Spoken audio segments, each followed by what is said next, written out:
Welcome दोस्तों, कैसे हैं आप सभी। मैं ज्योति आप सभी का स्वागत करती हूं। तो आज हम पढ़ेंगे सिंधु घाटी सभ्यता यानी कि इंडस वैली सिविलाइजेशन। तो आइए स्टार्ट करें। तो सबसे पहले इंडस वैली सिविलाइजेशन को हड़प्पा सभ्यता, कांस्य युगीन सभ्यता और नगरी सभ्यता भी कहा जाता है। ये जो कांसा है वो आपके तांबे और टिन से मिलकर बना हुआ। सर्वप्रथम चार्ल्स मैसन ने 1826 में सैंड सभ्यता का पता लगाया था। 1921 में भारतीय पुरातत्व सर्वेक्षण विभाग के तत्कालीन अध्यक्ष दयाराम साहनी ने हड़प्पा की खोज करी और राखलदास बनर्जी ने अगले ही साल 1922 में मोहनजोदड़ो की खोज। इसका जो टाइम पीरियड है वो अलग अलग इतिहासकार अलग अलग कहते हैं, परंतु जो इसका सही टाइम पीरियड है वो है आपका 2500 बीसी से 1750 बीसी। अब वो सही इसलिए क्योंकि हमारी एनसीईआरटी ने यही माना है। बीसी और एडी से आप भलीभांति परिचित होंगे, लेकिन अगर आपको नहीं पता है तो मैं फिर भी आपको बता देती हूँ कि बीसी हो गया यानी बिफोर क्राइस्ट, एडी हो गया आपके आफ्टर द क्राइस्ट यानी कि क्राइस्ट के जन्म से बाद। तो हमने क्या माना है कि जो ईसा मसीह है उनका जन्म हुआ था 1 ईस्वी को। तो 1 ईस्वी से पहले की जो भी घटनाएं हैं वो आती है ईसा पूर्व की, और 1 ईस्वी के बाद की जो भी घटनाएं हैं वो आती है आपकी ईसा में। अब देखो, सिंधु घाटी सभ्यता में जब स्टार्टिंग में इसके स्थल खोजे गए तो वो मिले हड़प्पा में और फिर मोहनजोदड़ो में। इसीलिए ये जो दोनों जो आपको ये जो शहर दिख रहे हैं ये आपके सिंधु घाटी के आसपास थे, यानी सिंधु नदी के आसपास थे। तो इसीलिए इस सभ्यता का नाम सिंधु घाटी सभ्यता कर दिया गया। लेकिन जैसे जैसे और जगह स्थलों की खोज हुई, नए नए स्थल मिले, नई नई साइट्स मिली सभ्यता की, तो फिर इसको सिंधु घाटी सभ्यता कहना इतिहासकारों को बिल्कुल बहुत ज्यादा उचित नहीं लगा। तो उन्होंने क्या करा, इसके अन्य नाम भी दे दिए। हड़प्पा सभ्यता बोला गया, कांस्य युगीन सभ्यता इसको इसलिए बोला गया क्योंकि इस युग में कांसे के बने हुए चीजें हमें बहुत बड़ी मात्रा में मिली है। तो कांसे का प्रयोग भरपूर मात्रा में इस युग में हुआ है, सभ्यता में हुआ है, इसीलिए इसका नाम क्या रख दिया, कांस्य युगीन सभ्यता रख दिया। और नगरीय सभ्यता इसे इसलिए बोला जाता है क्योंकि जब इसके नगर खोजे गए, यानी जो हड़प्पा और मोहनजोदड़ो है उनको जब खुदाई में मिले तो ये बड़े के बहुत बड़े बड़े शहर थे। ठीक है, अब ये शहर थे तो इसमें क्या था कि ये शहर है तो इसीलिए इसको क्या बोल दिया, नगरीय सभ्यता बोला गया। और जो भी सिंधु घाटी सभ्यता के जितने भी अधिकांश स्थल हमें मिले, चाहे वो लोथल हो, चनहुदड़ो हो, कालीबंगा, जो भी आपकी साइड से वहां से मिले हैं, उनमें क्या है, नगरों की नगर ज्यादा है, इसीलिए इसको क्या बोला गया, नगरीय सभ्यता बोला गया। अच्छा, एक चीज और ध्यान रखना, सिंधु घाटी सभ्यता की 2 विशेषताएं हैं। पहली विशेषता है इसका नगर नियोजन। इसका जो नगर नियोजन है वो बेहद शानदार है, और नगर नियोजन है यानी जो इनकी जो सड़कें हैं वो हमेशा समकोण पर काटती हैं। ठीक है, 90 डिग्री एंगल पे काटती है इनकी सारी सड़कें। फिर चाहे वो इनके हाईवेज हो, चाहे वो गलियां हो, वो सारी किस पे काट रही है, समकोण पर काट रही है। और इनका नगर नियोजन क्या है, बेहद अच्छा है। दूसरा है इनका जो ड्रेनेज सिस्टम है, इनकी जो जल प्रवाह नीति है वो क्या थी, बहुत ही बढ़िया थी। तो इनका ड्रेनेज का जो सिस्टम है वो इतना प्रभावशाली है कि अगर आप अभी के बड़े बड़े शहरों में देखोगे, जो कि सिटी बोली जाती है, आपकी मल्टीप्लेक्स सिटी है, वहां भी आपको वो ड्रेनेज सिस्टम देखने को नहीं मिलेगा। तो हमें जो ये हड़प्पा और मोहनजोदड़ो में जो ड्रेनेज सिस्टम मिला है वो बहुत ही उच्च कोटि का मिला है। तो ये 2 क्या है, इसकी विशेषताएं हैं। और मोहनजोदड़ो का नाम कई बार आपसे पूछ लेते हैं कि इसका मतलब क्या है। तो मोहनजोदड़ो जो है इसका मतलब होता है कि मृतकों का टीला।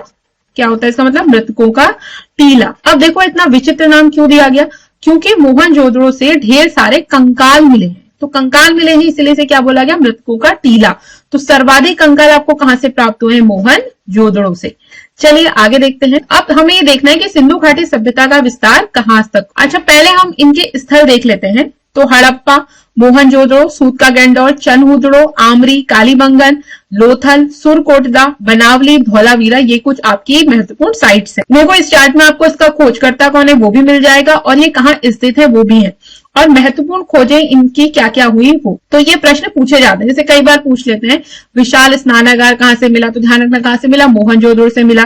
कांसे की नर्तकी की मूर्ति कहां से मिली, यानी डांसिंग लेडी है या डांसिंग गर्ल है ब्रॉन्ज की, वो कहां से मिली, तो वो आपको मिली आपके मोहनजोदड़ो से।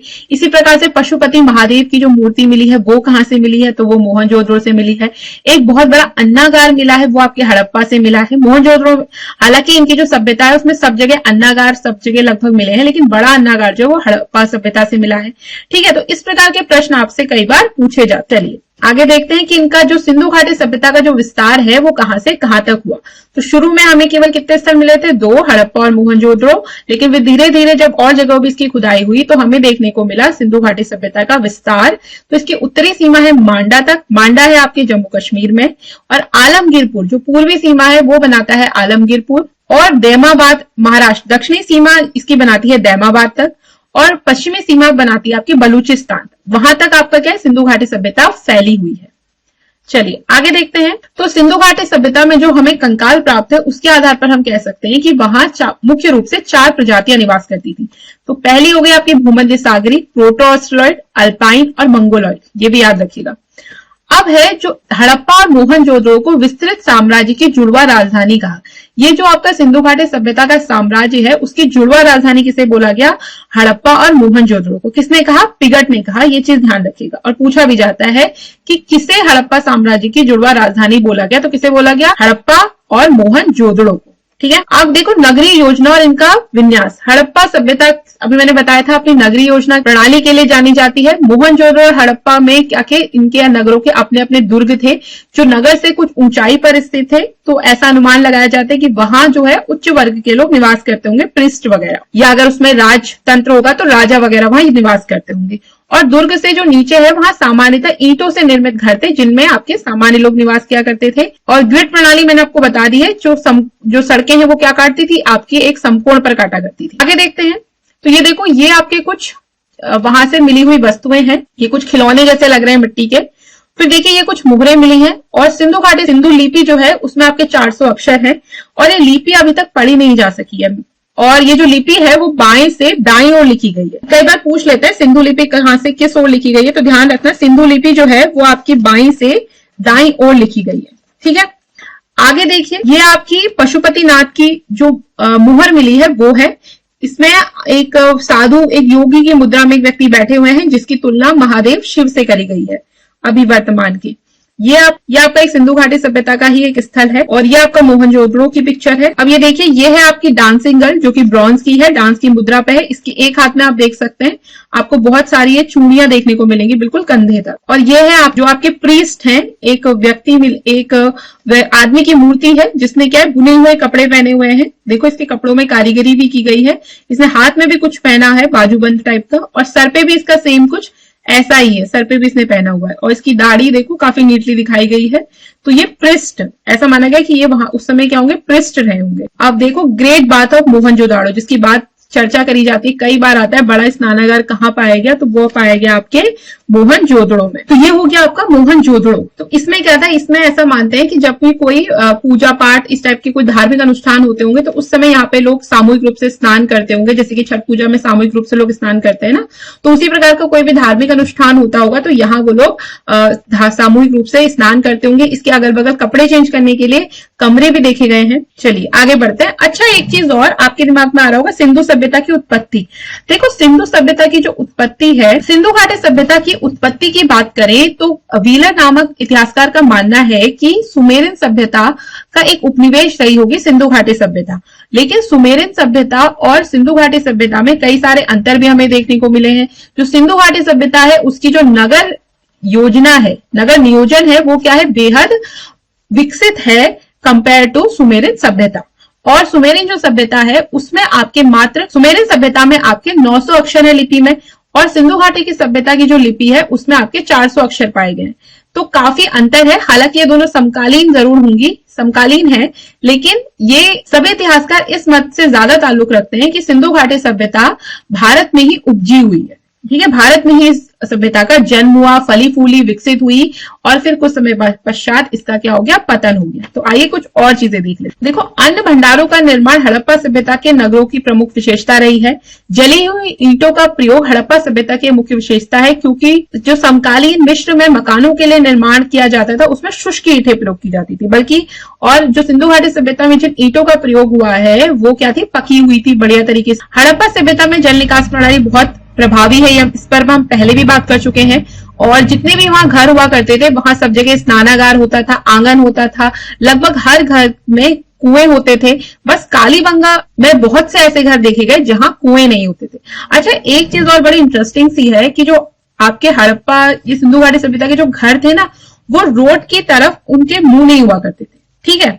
यानी जो रोड है उसके बाद क्या होगा, सीधे एक जैसे जो दरवाजा है जो रोड की तरफ खुलेगा, उसके बाद एक दीवार होती थी, ठीक है। उसके बाद दीवार होगी, फिर आंगन होगा, फिर क्या होंगे, कमरे वगैरह होंगे, और 2 मंजिला मकान भी पाए गए हैं। और कुछ स्थान जैसे कि जो लोथल है, धौलावीरा है, वहां पर सिंधु घाटी सभ्यता में मनुष्यों ने सर्वप्रथम कपास की खेती का प्रारंभ करा, ठीक है। तो अगर आपसे प्रश्न पूछा जाए कि कपास की खेती का प्रारंभ कब हुआ, तो ध्यान रखना सिंधु सभ्यता में हुआ है सबसे पहले कपास की खेती। आगे देखते हैं इकोनॉमी कैसी थी। तो सिंधु घाटी सभ्यता की जो इकोनॉमी थी वो मुख्य रूप से व्यापार पर आधारित थी। उस समय के लोग व्यापारी हुआ करते थे, और हमें उस समय ढेर सारी मोहरें मिली है, एक समान लिपि मिली है, वजन मापन की विधियां, वजन और तोलने की वस्तुएं मिली है, और हमें वहां से इराक, फारस, वहां की मोहरें भी मिली है। तो इस समय पता चलता है कि अंतरराष्ट्रीय व्यापार भी होता था। उनका जो समुद्री व्यापार भी करते थे, ठीक है। और जो हड़प्पाई लोग हैं वो पत्थर, धातु, सीप और शंख का व्यापार किया करते थे। धातु की मुद्रा का प्रयोग नहीं होता था, और वस्तु विनिमय प्रणाली मौजूद थी उस समय। और अरब सागर के जो तट है उनके पास क्या थे, कुशल नौवाहन प्रणाली भी थी, क्योंकि आपका क्या था, समुद्र के रास्ते से भी व्यापार किया जाता था। और सिंधु घाटी सभ्यता के निवासियों ने क्या किया था, जो उत्तरी अफगानिस्तान है वहां पर भी अपनी व्यापारिक जो बस्तियां हैं उनको स्थापित करी थी, ताकि वो मिडिल ईस्ट से क्या कर सके, अच्छे से व्यापार कर सके। और दजला फरात जो नदियां, यानी कि जो मेसोपोटामिया का जो क्षेत्र है, जो मेसोपोटामिया सभ्यता है, वहां से भी हड़प्पा वासियों के क्या थे, वाणिज्यिक संबंध थे, क्योंकि वहां की भी क्या मिले हैं, वहां की मुहरें मिली हैं सिंधु घाटी सभ्यता की खुदाई करते समय। तो इससे हमें पता चलता है उस समय उनका क्या था, मेसोपोटामिया की सभ्यता के साथ व्यापारिक संबंध। आगे देखते हैं तो टेराकोटा की लघु मूर्तियां पाई गई हैं, जिसमें एक महिला के गर्भ से उगते हुए पौधे को दर्शाया गया है, ठीक है। तो इस समय पता चलता है कि वो लोग प्रकृति की पूजा करते थे, और उर्वरता, पृथ्वी को उर्वरता की देवी मानते थे, उसकी पूजा करते थे। जैसे मिस्र में लोग किसकी पूजा करते हैं, नील नदी की पूजा करते हैं, उनको देवी के रूप में मानते हैं, क्योंकि नील नदी क्या करेगी, वहां सबको पानी देती है, उसी से उपज होगी, तो वो क्या है, देवी की तरह। और पुरुष देवता के रूप में 3 श्रृंगी चित्र पाए गए, जिस पर योगी क्या है, मुद्रा पर, योगी की मुद्रा में बैठा हुआ भी देखा था हमने पिक्चर, जिसको पशुपति नाथ से आइडेंटिफाई किया गया है। आगे देखते हैं तो इस समय जो आपकी लिंग पूजा है उसका भी प्रचलन था। सिंधु घाटी सभ्यता के लोग वृक्ष, पशु सबकी पूजा किया करते थे, और ये लोग जादू टोने पे विश्वास करते थे। ऐसा हम इसलिए कह रहे हैं क्योंकि बहुत सारे जो ताबीज हैं वो मिले हमें इसकी खुदाई में, ठीक। अच्छा, एक चीज और है कि ये अपनी अंत्योष्टि यानी अंतिम संस्कार की क्या प्रथा रही होगी इस समय। तो जो अंतिम संस्कार करने की प्रथा थी उसमें 3 प्रकार के शवाधान पाए गए हैं। एक तो है आपका पूर्ण शवाधान, और दूसरा है आपका कलश शवाधान, और तीसरा है आपका आंशिक शवाधान। देखो ये लोग क्या करते थे, अधिकतर जो आपके जैसे किसी की मृत्यु हो गई तो उसे दफना दिया जाता था, तो या तो उसे पूर्ण रूप से दफना देते थे, और या उसको पहले जलाते थे, जो मृत शरीर है उसको जलाया जाता था। उसके बाद जो उसकी हड्डियां होती थी उसे क्या किया जाता था, कलश में रख के उसे दफना दिया जाता था। और हमने ये देखा है कि जहां जहां उनकी बॉडीज को दफनाया गया है, कई हमें ऐसे भी शव मिले हैं जिनके पास जरूरत की चीजों को भी उसके साथ दफनाया गया है। तो इससे हमें पता चलता है कि सिंधु घाटी सभ्यता के लोग थे वो मृत्यु के बाद के जीवन में विश्वास रखते थे कि मृत्यु के बाद जो वो व्यक्ति है वो किसी और दुनिया में जाएगा, तो वहां भी उसे क्या होगी, जरूरी चीजों की जरूरत पड़ेगी। तो इसीलिए जो जरूरी उपयोग की चीजें होती थी उन्हें क्या किया जाता था, उसी व्यक्ति के साथ, जो मृत हो गया है उसके साथ दफना दिया जाता था, ठीक है। तो ये चीज ध्यान रखना। और अच्छा, एक चीज और करते थे ये लोग, ये क्या करते थे कि जो शव है उसको ये ऐसे जानवरों के सामने छोड़ देते थे, तो जानवर क्या करते थे, उसको खा लेते थे शव को, और जो बाकी जो उसकी हड्डियां बचती थी उसको दफना दिया जाता था, ठीक है। तो इस प्रकार कई तरीके के इनके यहाँ शवाधान प्रचलित थे। अब देखो सिंधु घाटी सभ्यता का पतन कैसे हुआ। सिंधु घाटी सभ्यता के पतन को लेकर कई सारे जो इतिहासकार हैं उनके मत क्या है, अलग अलग हैं। कुछ का कहना है कि सिंधु घाटी सभ्यता का जो पतन है वो जो आर्य है वो आए उनके कारण हुआ। आर्यों ने उन पर हमला कर दिया और बड़ी मात्रा में नरसंहार हुआ, जिस कारण जो सिंधु घाटी सभ्यता है उसका विनाश हो गया। लेकिन किसी भी बहुत बड़े युद्ध की हमें वहां भी लक्षण नहीं मिले हैं, ना ही हमें कोई हथियार मिले हैं, ना हथियार जैसी कोई भी चीजें हमें उस समय नहीं मिली है, ना हमें कोई ऐसे शव मिले हैं जिसे देख के लगा हो कि हाँ वो युद्ध में मारे गए हैं। कुछ शव मिले भी हैं तो वो ऐसे हैं कि उनकी जो चोटें हैं वो पहले ठीक हो गई, यानी मृत्यु और उनकी चोट लगने के समय में क्या है, बहुत ज्यादा अंतर है। तो हम ये नहीं कह सकते कि आर्यों ने आक्रमण किया और पूरी की पूरी इंडस वैली जो सिविलाइजेशन है उसको समाप्त कर दिया। फिर देखो कुछ का कहना है कि जो सभ्यता का पतन हुआ वो प्रकृति जन्य था, यानी भूकंप, भूस्खलन, इन सब के कारण क्या हुआ, सिंधु घाटी सभ्यता धीरे धीरे करके विनाश हो गया। और कुछ का ये भी कहना है कि जो नदियां हैं उन्होंने अपना मार्ग बदल लिया, तो जिससे उस स्थानों में क्या हुआ, खाद्य उत्पादन के क्षेत्र में कमी आ गई, तो जिस कारण वहां के जो लोग हैं वो दूसरी जगह पलायन हो गया उनका। और जो ये सिंधु घाटी सभ्यता का जो पतन है वो बहुत धीरे धीरे हुआ है, एकदम से उसका पतन नहीं हुआ, ऐसा माना गया है। अब देखो, अलग अलग इतिहासकार ने अलग अलग इसमें अपने मत दिए हैं, तो कई बार आपसे पूछा जाता है कि कौन सा मत किस इतिहासकार ने दिया है, या किस इतिहासकार के अकॉर्डिंग सिंधु घाटी सभ्यता के पतन होने का क्या रीजन है, तो हम वो सब देख ले। तो ऑरेल स्टीन और अमलानंद घोष कहते हैं कि सिंधु घाटी जो सभ्यता है उसका विनाश जलवायु परिवर्तन के कारण हुआ। भूतत्व वैज्ञानिक एम.आर. साहनी का कहना है कि सैंधव नगरों का विनाश जो है वो भारी जल प्लावन के कारण हुआ, यानी जल पानी भर गया नदियों का, तो उसके बाद क्या, दलदली भूमि हो गई, दलदली भूमि के कारण उसमें खेती नहीं हो पाई, तो लोग वहां से माइग्रेट कर गए। और के युआल जो कैनेडी है वो कहते हैं कि मोहनजोदड़ो से जो प्राप्त नर कंकाल है उनका जब उन्होंने परीक्षण किया तो उसके निष्कर्ष के आधार पर वो ये कहते हैं कि सैंधव निवासी जो है वो मलेरिया, महामारी जैसी प्राकृतिक आपदाओं का शिकार हुए, और इस प्रकार इस संपूर्ण सभ्यता का विनाश हो गया। और एक रूसी विद्वान है आपके एम दिमित्रेव, तो वो कहते हैं कि सैंधव जो सभ्यता है उसका विनाश पर्यावरण में अचानक होने वाले भौतिक रासायनिक विस्फोट के कारण हुआ, यानी एक भौतिक रासायनिक विस्फोट हुआ जिस कारण क्या हुआ, जो उस समय जो पूरी सिंधु घाटी सभ्यता थी उसका विनाश हो गया। और मोहनजोदड़ो से नरकंकाल जो प्राप्त हुए हैं और वहां से जो पाषाण अवशेष मिले हैं वो उनको देख के ऐसा लगता भी है कि वो क्या हुआ, बहुत एक बड़े विस्फोट यानी बहुत बड़ी जो गर्मी है उसके कारण वो पिघल गए। खैर, जब हम सिंधु घाटी सभ्यता की लिपि को पढ़ने में समर्थ होंगे और ज्यादा उत्खनन किया जाएगा, क्योंकि इसमें बहुत आर्कियोलॉजी में इसमें अभी बहुत काम बाकी है, कई ऐसे स्थल हैं या कई जगह खुदाई अभी भी प्रॉपर तरीके से नहीं हुई है, तो जब वो प्रॉपर तरीके से हो जाएगी तो डेफिनेटली आपको और हमें सिंधु घाटी सभ्यता के पतन का, उसके उत्थान का और काफी नए नए इंटरेस्टिंग फैक्ट और जानने का मौका मिलेगा। आशा करती हूँ आपको ये वीडियो अच्छी लगी होगी। Thanks for watching and keep learning.